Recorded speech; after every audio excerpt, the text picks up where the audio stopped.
Welcome everyone to this Let's Play of Kerbal Space Program 1.1.3, also known as Turbocharge. Now this is episode 50 of my Let's Play of this run-through of Kerbal Space Program, which is a special occasion. So for a special occasion we need to do something special, so we are going to start a series of episodes that involve planes.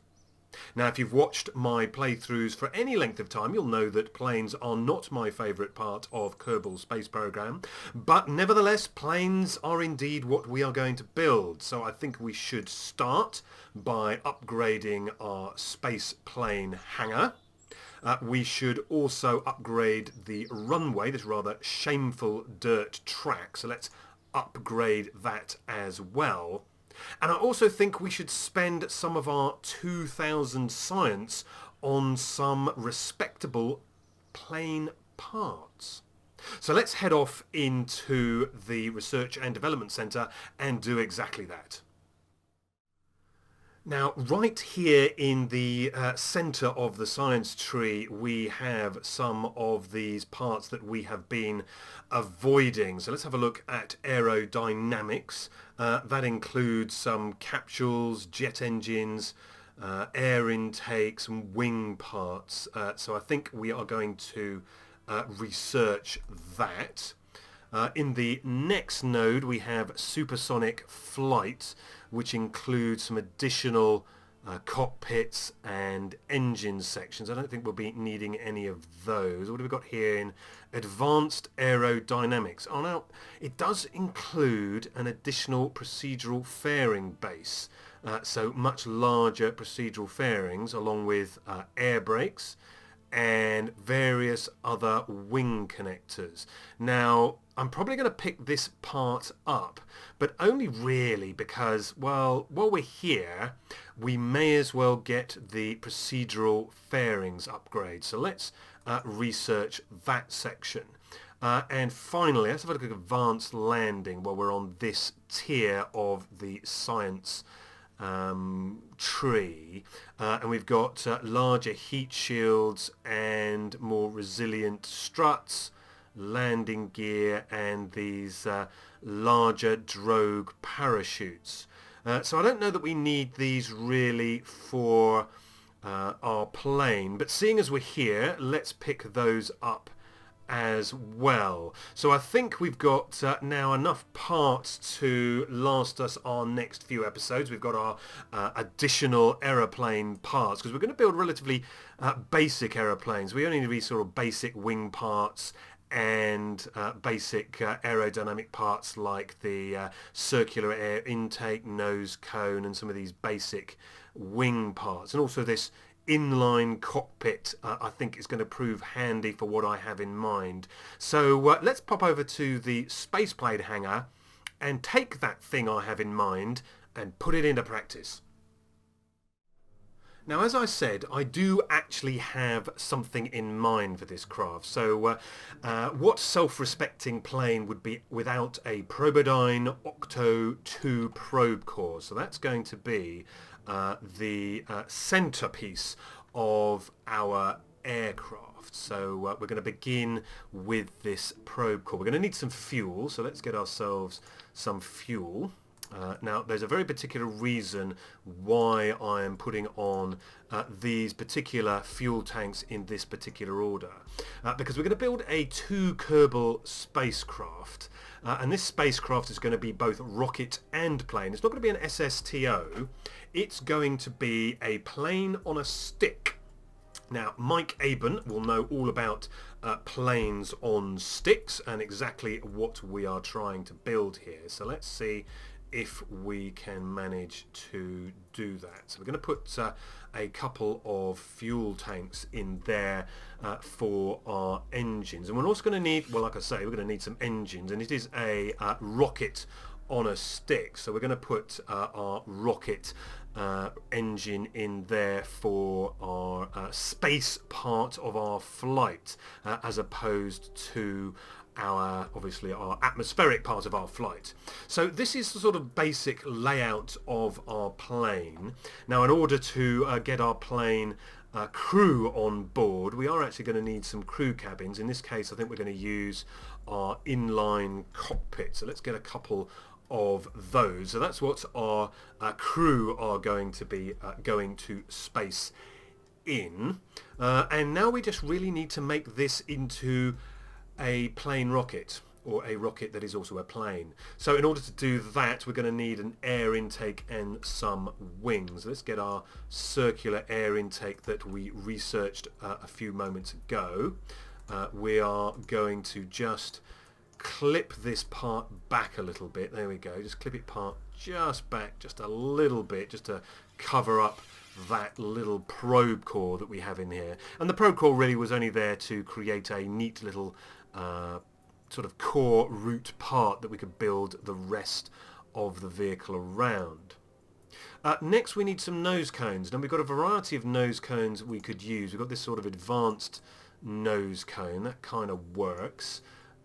We've got some of these advanced nose cones which are let's see if we can put these on the right way around, which are sort of, well, sort of side nose facing things. So let's see if we can get those rotated around. Let's see if that does that work?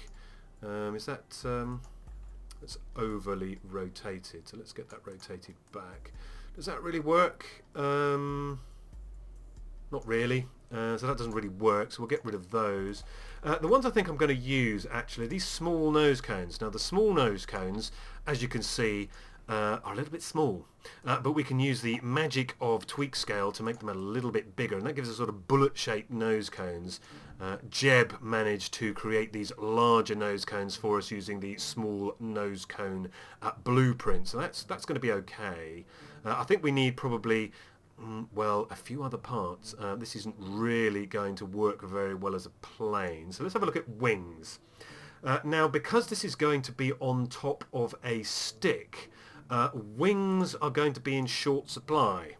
So let's try getting a few of these smaller sort of wing parts on. And the reason I'm using these, again, is I want a nice slim, sort of small, sort of almost micro plane, sort of micro lander. Let's have a look at where our lift and our... See, that's pretty good. That's pretty good positioning, but we're not yet quite finished because we've got some other parts we need to fit on. But that's sort of pretty good. That's a sort of pretty good sort of positioning that we'd like to have with our centre of mass and centre of lift. So that was a pretty good guess. But you see there's a little bit here that's not quite right, so we've got to sort that out. Obviously we haven't got our engines on the back, and we still need batteries, SAS, and so on. So what should we do next? Let's go and put some SAS on. So where should we squeeze on the SAS? Let's just squeeze on SAS here in front of the nose cones. And I'm also going to stick on some batteries here at the back. So you've got search for batteries there in the search bar. So let's just get a battery on there. So that's doing pretty well, but we still haven't got our engine on. So let's have a look at getting a couple of, let's go to engines. We've got two possible engine types we could have. We've got these tiny little Junos, which is sort of the basic Juno engines, or we've got these slightly bigger Weasley turbofans. So let's have a look at how they fit on. Let's have there we go, squeeze in there, come on, there we go. So we do have these sort of larger, more powerful turbofans, but I'm not sure that sort of one intake would be sufficient, but we're gonna have a go. Remember, this has just barely got to get back down to the surface, and I have a cunning plan that will get us around that little problem. As usual, there is always a cunning plan. Now, we need some lander wheels. What is it? Lander wheels? Lander legs?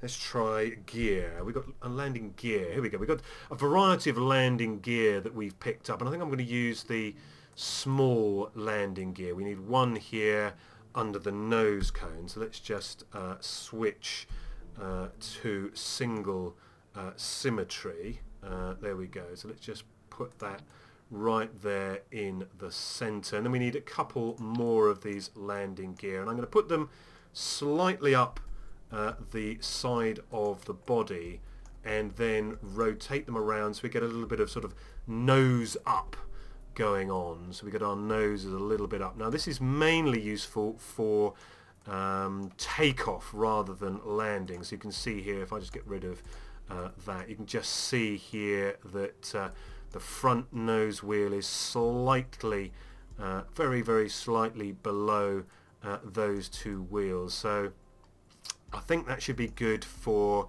sort of general stability, takeoff and landing kind of arrangement as far as wheels go. So that's wheels. But what else do we need for a functioning aircraft?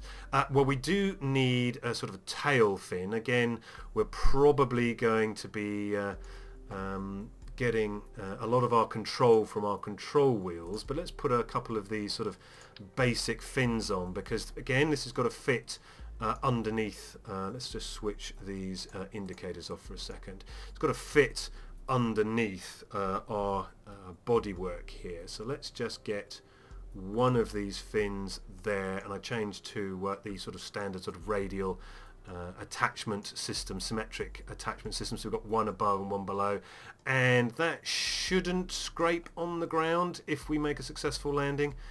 We should just about be okay there, so that should be fine. So that's all looking good. We do need a few other control parts.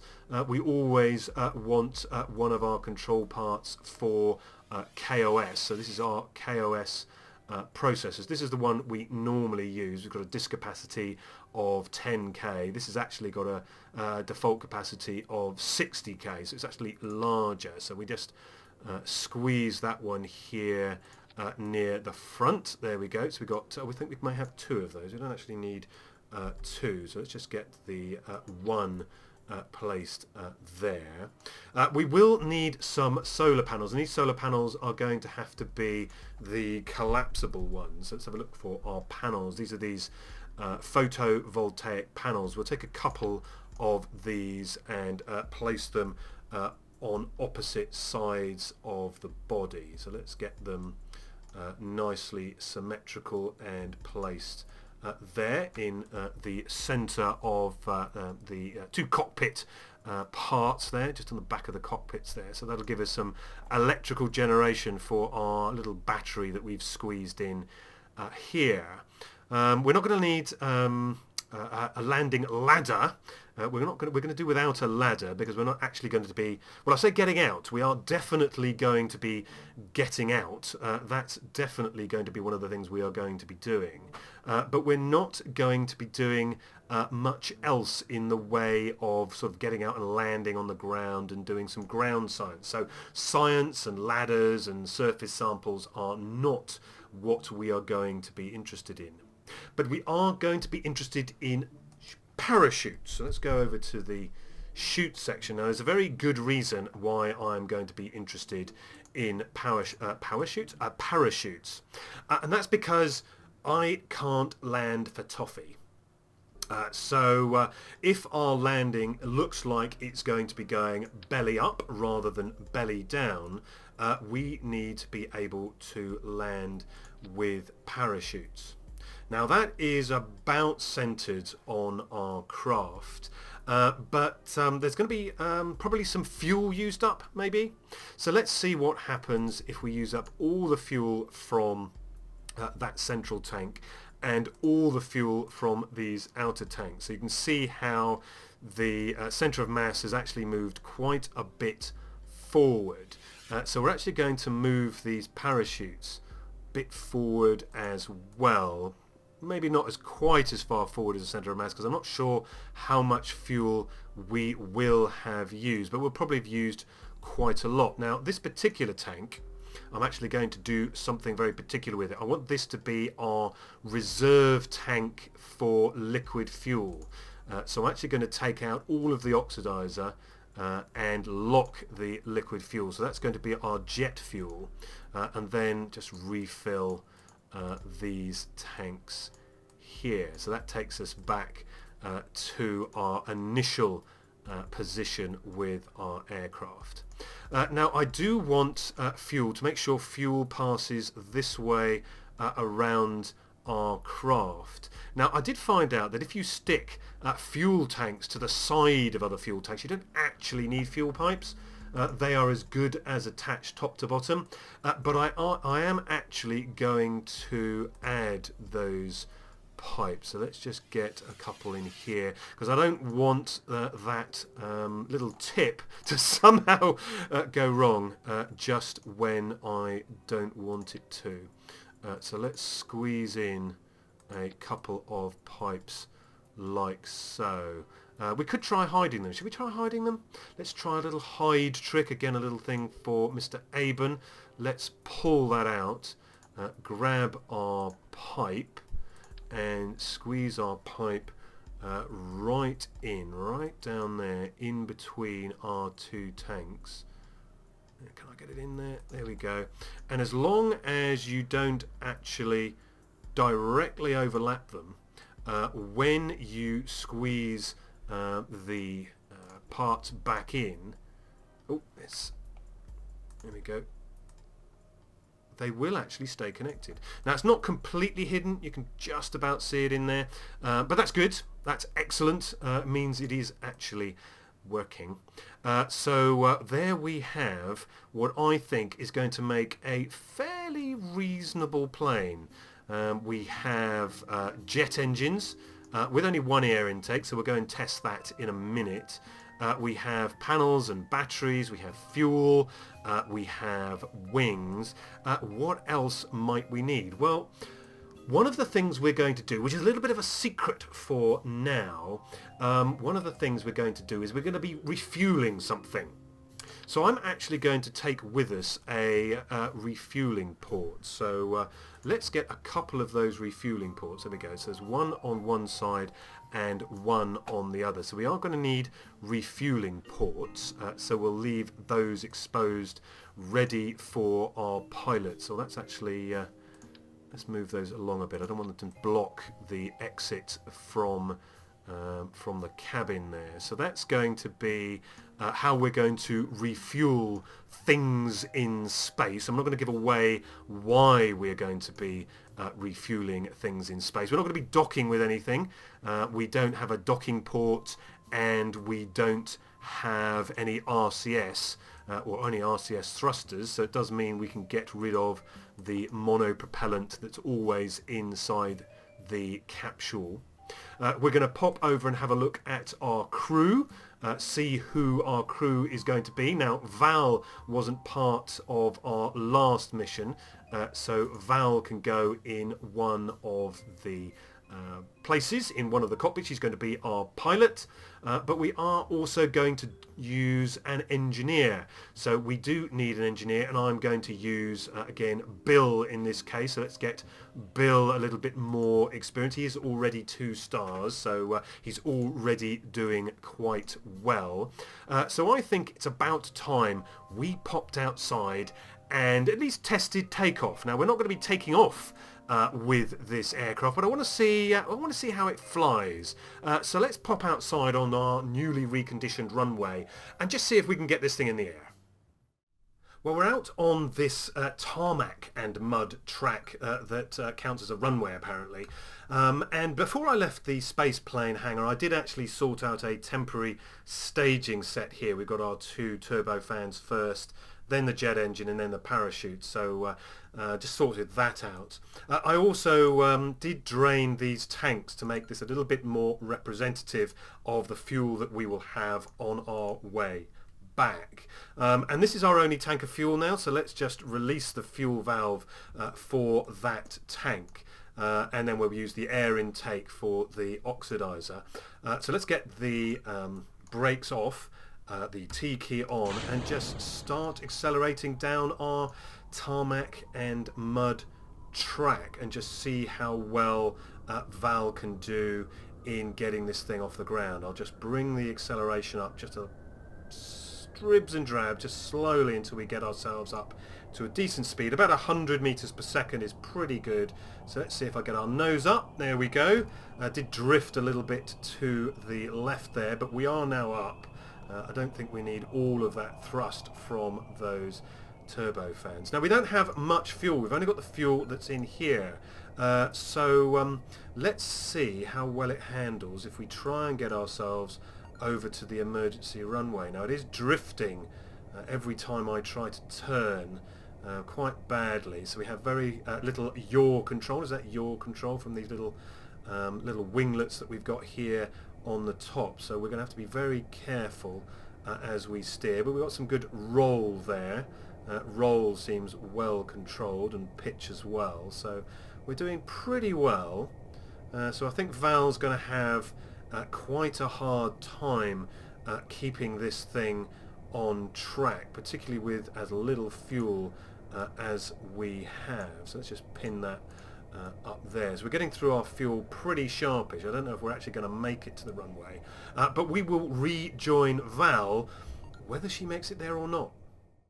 So you rejoin us on our approach to the runway. We're about halfway through our fuel. We've had to sort of basically crawl here, if you can crawl in a plane. So let's get our gear down.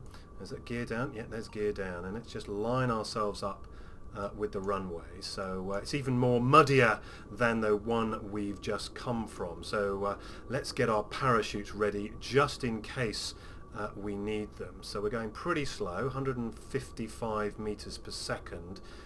We've managed a pretty good glide here. You can just see our shadow down below. So let's hope we don't go off the end of the track. It is pretty rough, this mud track that we're approaching, so we may have to pull our parachutes. And I think we're going a little bit too fast. We're a little bit off, but let's have a go.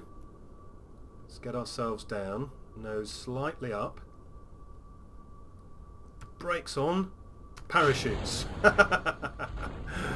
Oh dear, so there's our parachutes. We just overshot the runway somewhat, but we were pretty good. That was pretty close.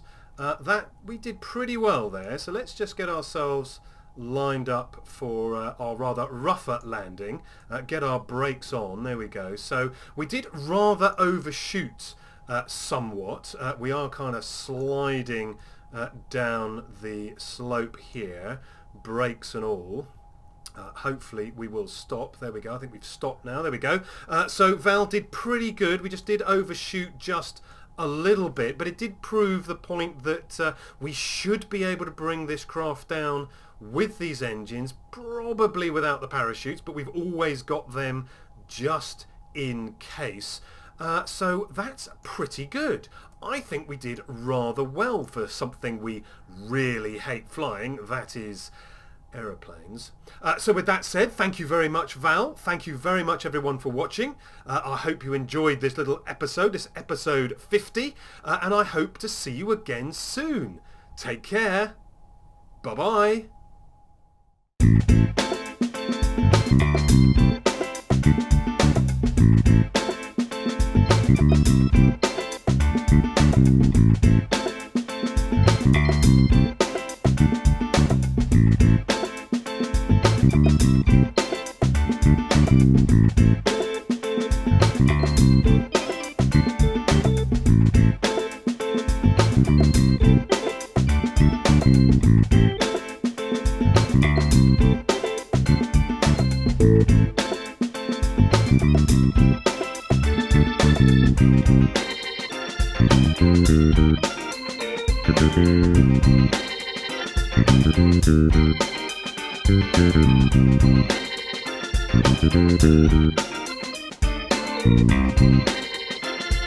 Thank you.